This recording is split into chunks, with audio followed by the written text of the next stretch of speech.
भारत में शिक्षा व्यवस्था की स्थिति दिनों दिन बिगड़ती जा रही है। यह बदहाली किसी से छिपी नहीं है और कोचिंग सेंटरों का बढ़ता धंधा इसका सबसे बड़ा प्रमाण है। हाल ही में दिल्ली के राव कोचिंग सेंटर में बाढ़ के पानी में डूबकर 3 छात्रों की मौत ने इस समस्या को और भी उजागर कर दिया है।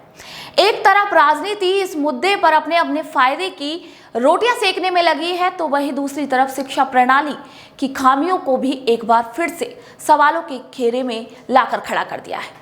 नमस्कार, मैं ऋषा शर्मा और आप सभी का स्वागत करती हूँ गोल्डन हिंद पर। शिक्षा का उद्देश्य केवल ज्ञान अर्जन नहीं है, बल्कि यह एक ऐसा माध्यम है जिससे व्यक्ति का समग्र विकास होता है। लेकिन जब शिक्षा व्यवस्था खुद ही असफल हो जाए तो कोचिंग सेंटरों का बढ़ना स्वाभाविक है।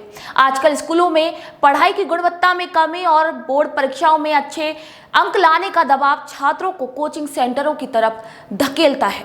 दिल्ली के राव कोचिंग सेंटर में बाढ़ के पानी में डूबकर ही छात्रों की मौत ने शिक्षा प्रणाली की खामियों को उजागर कर दिया।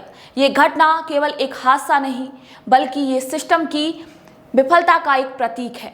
ये घटना दर्शाती है कि कैसे कोचिंग सेंटर शिक्षा की बदहाल स्थिति का लाभ उठाते हैं और छात्रों के जीवन के साथ खिलवाड़ करते हैं। शिक्षा प्रणाली में सुधार की आवश्यकता है ताकि छात्रों को कोचिंग सेंटरों पर निर्भर न होना पड़े। सरकारी और निजी स्कूलों में शिक्षा की गुणवत्ता में सुधार करना होगा, शिक्षकों को ट्रेनिंग पर ध्यान देना होगा और पढ़ाई के तरीकों में बदलाव लाना होगा और आधुनिक तकनीकों का भी उपयोग करना जरूरी होगा। इसके अलावा परीक्षाओं के दबाव को कम करने के लिए वैकल्पिक आकलन पद्धतियों का भी विकास करना अब महत्वपूर्ण है।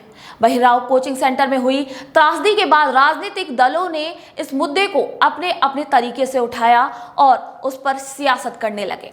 लेकिन क्या उन्होंने शिक्षा प्रणाली में सुधार के लिए कोई ठोस कदम उठाए? नहीं, वे केवल आरोप और प्रत्यारोप की राजनीति में लगे रहे। इस घटना ने यह साफ कर दिया है कि जब तक शिक्षा प्रणाली में वास्तविक सुधार नहीं किए जाएंगे, तब तक ऐसी घटनाएं होती रहेंगी। शिक्षा की बदहाल स्थिति को सुधारने के लिए सरकार और समाज को मिलकर काम करना होगा।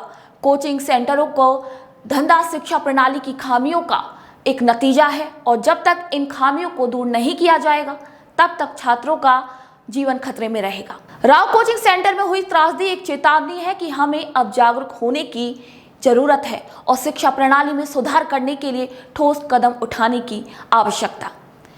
वहीं आपको बता दें कि इस लेख के माध्यम से हम आपको ये संदेश देने का प्रयास कर रहे हैं कि शिक्षा का सही उद्देश्य छात्रों का समग्र विकास है और यह तभी संभव है जब शिक्षा प्रणाली मजबूत और प्रभावी होगी। राजनीति और सिस्टम को ये समझना होगा कि शिक्षा का सवाल केवल छात्रों का नहीं, बल्कि देश के भविष्य का भी सवाल है।